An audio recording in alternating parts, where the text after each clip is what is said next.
Election यानी कि चुनावी मौसम शुरू हो चुका है। ऐसे में हमारा काम है कि नॉन पॉलिटिकल लोगों को पॉलिटिक्स से रूबरू कराएं, क्योंकि हर एक वोट से फर्क पड़ता है। पिछली सीरीज में हमने आपको पंख यानी कि विंग्स के बारे में बताया था कि कौन सी पार्टी किस विंग की है, हमें कौन से विंग को फॉलो करना चाहिए और भी बहुत कुछ। अगर आप भूल गए तो कोई बात नहीं, हम है ना, डिस्क्रिप्शन बॉक्स में लिंक डाल दिया है, एक बार फिर से देखें और सोच समझकर अपनी पार्टी का चुनाव करें।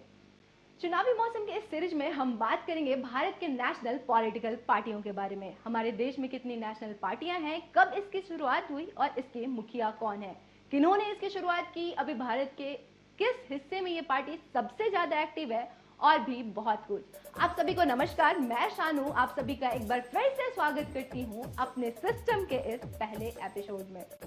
इलेक्शन कमीशन ऑफ इंडिया द्वारा 10 अप्रैल 2023 को एक नोटिस जारी किया गया, जिसमें बताया गया कि ईसीआई के नियम 1968 का सही ढंग से संचालन नहीं करने की वजह से देश की 3 पार्टियों की राष्ट्रीय सदस्यता खत्म कर दी जाती है। वहीं एक ऐसी पार्टी जो ईसीआई के सभी पैरामीटर्स को पूरा करने में सक्षम है, उसे राष्ट्रीय पार्टी का दर्जा दिया जाता है। जिन पार्टियों की सदस्यता खत्म कर दी गई, उसमें सबसे पहली पार्टी है शरद पवार की पार्टी एनसीपी, वहीं दूसरी पार्टी है ममता बनर्जी की पार्टी टीएमसी और तीसरी पार्टी है भारत की कम्युनिस्ट पार्टी यानी सीपीआई। वहीं जिस पार्टी को राष्ट्रीय पार्टी का दर्जा दिया गया वो पार्टी है अरविंद केजरीवाल की पार्टी आम आदमी पार्टी। 10 अप्रैल 2023 से पहले हमारे देश में कुल 8 नेशनल पार्टियां थी, जो कि अब केवल 6 हैं।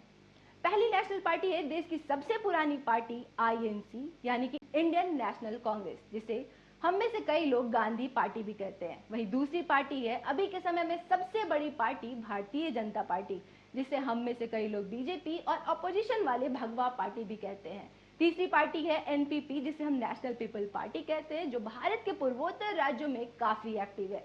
चौथी नेशनल पार्टी है बीएसपी यानी बहुजन समाज पार्टी, जिसकी मुखिया है उत्तर प्रदेश की पूर्व मुख्यमंत्री और भारत की धाकर महिला नेता मायावती। पांचवी पार्टी है सीपीआईएम यानी कि communist party of India Marxist. इस पार्टी का इतिहास काफी पुराना है।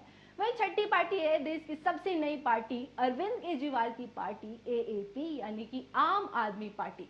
वैसे सीएम केजरीवाल इन दिनों जेल में है, जिसकी वजह आप हमें कमेंट सेक्शन में बताएं।